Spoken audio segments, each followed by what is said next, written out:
Hello guys and welcome for another Eternum video. This will be a quick one as the fresh start servers are popping with numbers and each minute lost is gold coin in someone else's pocket. Jokes aside, I just wanted to update you guys with some info about the new changes to some of the artifacts, as yesterday I got to obtain some of them and of course I went to test them in game. I usually like this way of testing as I can see the results in game straight away and see exactly how the perks and the passives are affected. So what did we test? The first artifact that we had is of course the Inferno, as I had to see if those 15% bonus damage are applied to your secondary weapon, and the result of that test is positive. Your secondary weapon has increased damage of around 15% if you stay up to 15 meters from your target. I also tested that with the pylon, as this is one of my main builds, in order to see if the damage from it will also get increased. Well, it was boosted as well, which means that the abilities are also counting towards those 15%. But of course, all that with the Inferno was already expected as it was data mined before even the release of Eternum. The other artifact which I tested as well was the Ghostly Touch Medium Gloves artifact, which comes from the new PvP island. To be fair, it was a nice and long road of farming cursed doubloons and it took me quite a while, but it was quite the fun chasing other people and of course fighting them. The first interesting thing to note here is that whenever you exchange your 6000 doubloons for the artifact, you will receive a random last perk and not like the previous and other artifacts where the last perk has to be chosen by recipe.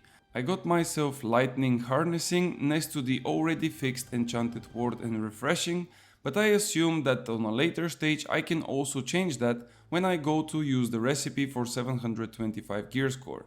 After equipping the item, same as all other artifacts, I received 3 different missions that I need to achieve before receiving the perks. Those missions are to kill 10 people in the Cutlass Keys area, 50 lost enemies in the new PvP free-for-all zone, and to capture 10 forts. The kills are quite clear, but about the forts I was not sure if the small forts during the different influence races would work, and I went to test that. Unfortunately, those small towers are not contributing towards the 10 captured forts, so probably you will have to go on the big ones.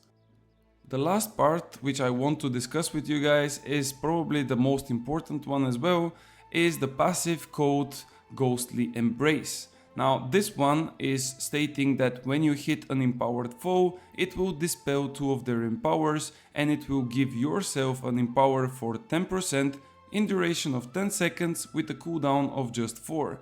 Now this, as you can see, for yourself sounds amazing, but the question was which empowers you will strip down from the enemies. Killing Empowered, Shirking Empower or even Empowering Meteor Shower are really nice empowers on enemies which have a duration base, but what about Oblivion, what about Leadership, all those different empowers that have a flat and stable base without having time were the question. Well, with the help of Woven we tested and we found out that the passives from the gloves are stripping down everything. Literally all kinds of empowers were stripped away with our testing. It's probably good to note that we didn't test all possible empowers in the game, as we don't really have the free access to them at this point, as we are still playing on the fresh start servers, but the one that we tested are definitely going down, and those are the Leadership, the keenly empowered, the heavy attack after a hatchet, and I even believe that the Honing Stone empower was removed. In addition to the empowers being stolen away by your artifact gloves, the effect on you is never ending, which is quite amazing, as you have the 10% empower for 10 seconds but your cooldown is only 4 seconds. This means that as long as you hit your enemies, you will regain those 10% consistently. Additional small note here is that Ice Storm and Wind Chill from the Ice Gauntlet skill tree are not proccing the effect of the gloves, which means that if you hit with those 2 abilities, you would neither strip the empower of your enemies and you would neither gain empower on yourself. However, the pylon is applying the effect in a perfect condition. Well, this is what I wanted to share with you guys about those 2 artifacts. Hopefully you will have a better idea if you want to obtain or even use them. I'm hopping back to the Fresh Start server Siren in Europe as we need to do other stuff as well and we need to progress our trade skills. If you want to see other cool stuff, make sure to follow the channel and of course check the description where you can find the links for all my streams and of course the Discord. As always, thank you so much for watching and I will see you guys on the next one.